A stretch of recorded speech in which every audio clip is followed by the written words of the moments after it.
All artist save association രജത jubilee ആഘോഷങ്ങൾക്ക് തുടക്കം. ഓൾ ആർട്ടിസ്റ്റ് സേവ് അസോസിയേഷന്റെ രജത ജൂബിലി ആഘോഷങ്ങൾക്ക് പള്ളുരുത്തിയിൽ തുടക്കമായി. കേരള സർക്കാർ ഡൽഹി പ്രതിനിധി പ്രൊഫസർ കെ വി തോമസും കലാരത്ന കെ എം ധർമ്മനും ചേർന്ന് പള്ളുരുത്തി EK നാരായണൻ സ്ക്വയറിൽ നടന്ന ജൂബിലി സമ്മേളനം ഉദ്ഘാടനം ചെയ്തു. വിവിധ പ്രശസ്തങ്ങളായ ഗാനങ്ങൾ കേരളത്തിന് സംഭാവന ചെയ്യാൻ കഴിഞ്ഞതാണ് അദ്ദേഹം. അദ്ദേഹത്തിൻ്റെ ഓർമ്മ കൂടി നിലനിർത്തുന്ന വിധത്തിൽ ആശ ഇന്ന് ഒരു കലാപരിപാടി സംഘടിപ്പിച്ചിരിക്കുന്നു.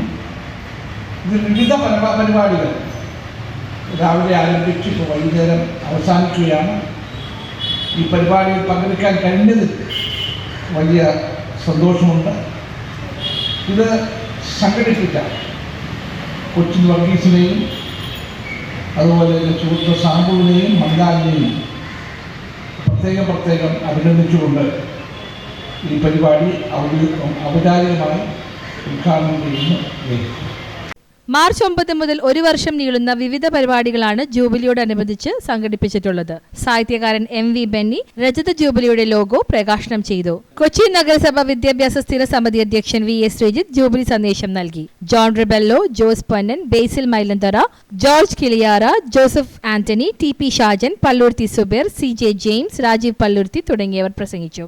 ആശാ പ്രസിഡന്റ് കൊച്ചിൻ വർഗീസ് അധ്യക്ഷത വഹിച്ച യോഗത്തിൽ സെക്രട്ടറി KV സാബു സ്വാഗതവും ട്രഷറർ മണിലാൽ നന്ദിയും പറഞ്ഞു. രാവിലെ മുതൽ നടന്ന മലയാള കരോക്കെ ചലച്ചിത്രഗാന മത്സരം കൗൺസിലർ ഷീബ ഡോറം ഉദ്ഘാടനം ചെയ്തു.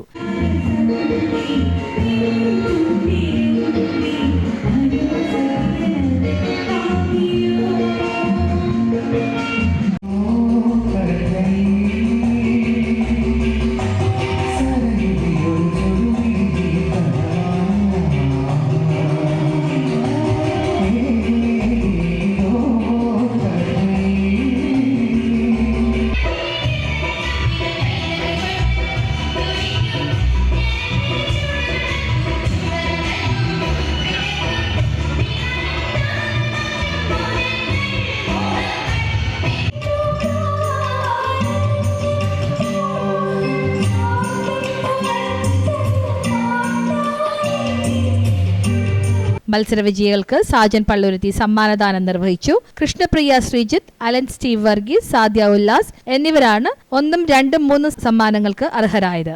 സംഗീത സംവിധായകൻ MK അർജുനൻ മാസ്റ്റർ സ്ഥാപിച്ച ആശയിൽ നിരവധി വിദ്യാർത്ഥികൾ സംഗീത വാദ്യോപകരണങ്ങൾ പഠിക്കുന്നുണ്ട്. News bureau, Palluruthy.